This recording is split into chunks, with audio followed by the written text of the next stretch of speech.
Welcome back. We were discussing about different congestion control techniques, right? And we have seen two different techniques, and the third one is admission control.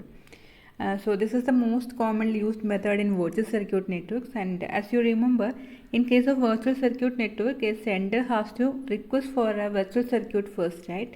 And after establishing the virtual circuit, all the packets from that sender to the particular destination will follow the same virtual circuit. That's the concept in virtual circuit network. So in this case, the congestion control is implemented by taking the policy that allow the creation of a new virtual circuit only if the added traffic will not create any congestion in the network.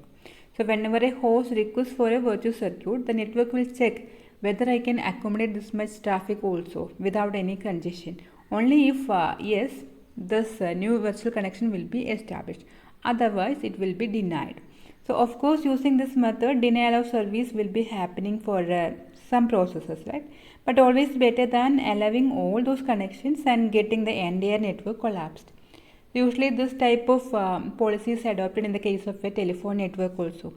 Sometimes when you dial someone, you will get a busy tone instead of a dialer tone, right? This is because the switch in the network is already in the peak load. It cannot accommodate one more call. That is the reason. Now the question is, how can the network find out that whether the new virtual circuit will lead to a congestion? Yeah.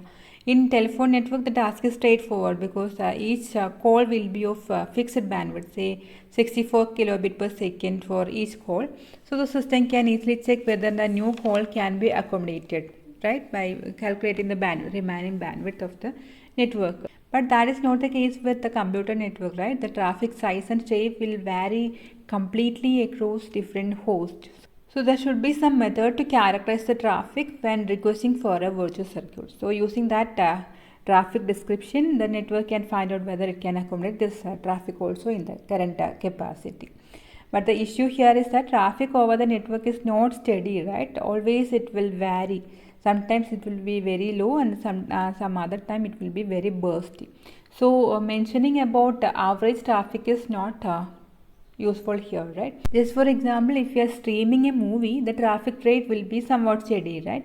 Whereas if we are browsing the web, the traffic rate is unpredictable. Sometimes it will be very heavy burst will be there.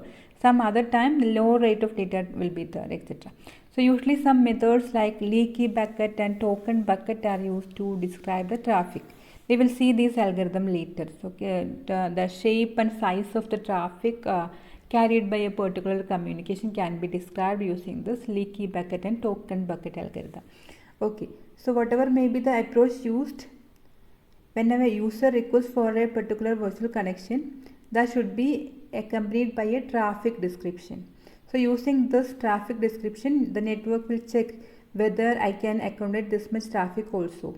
Okay, and if yes, that request will be granted, otherwise corresponding request will be denied. This is how the admission control works. So by using this traffic description, the traffic can be characterized and also it can be used by the network to reserve enough capacity along the paths of each virtual circuit. So by doing so, it can further reduce the chance of congestion. And in this case, it can be called as a service level agreement. That is an assurance of what the network will provide to the user, right? So such a provision also there for using this traffic description. And this traffic description can also be used to estimate the number of virtual circuits that will fit within the carrying capacity of the network without congestion. But considering this traffic description alone to fix the number of virtual circuits will lead to some underutilization of resources. We can see an example for that. Suppose there is a physical link of 100 Mbps capacity or bandwidth, and a set of virtual circuits all may blast traffic at rates up to 10 megabit per second, and all these virtual circuits want to pass through the same physical link, that is 100 Mbps link. So at a time, how many different virtual circuits can be allowed? Yeah, only 10, right? Because everyone use up to 10 Mbps burst traffic. So using this traffic description, only 10 different virtual circuits can be allowed. But this is definitely underutilization of bandwidth. Because in the normal case, chances are rare that all the 10 virtual circuits transmit its full blast at the same time, right? Different virtual circuits may have the burst traffic at different times. So in a real network, what will be done is the past behavior of the corresponding transmission also will be considered to get the estimate of the number of circuits to admit. Now this admission control can be combined with the previous one, that is traffic aware routing, to get a little more good control over the congestion. You can see how it can be done. You can see here an example for a subnet in which two different routers are tightly congested. Suppose that the host attached to router A wants to establish a connection with the host attached to router B. Obviously, this virtual circuit will either follow through this congested router or it have to follow through this congested router, right? So if we get the help of this traffic aware routing to decide on the virtual circuit, we can establish a new route without involving these congested routers. You can see here the entire network is redrawn and the new route or new virtual circuit for this communication is through this dashed line route.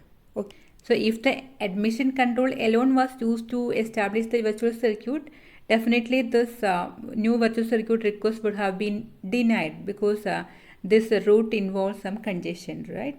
But with the help of this traffic aware routing, a new route is found and virtual circuit is established.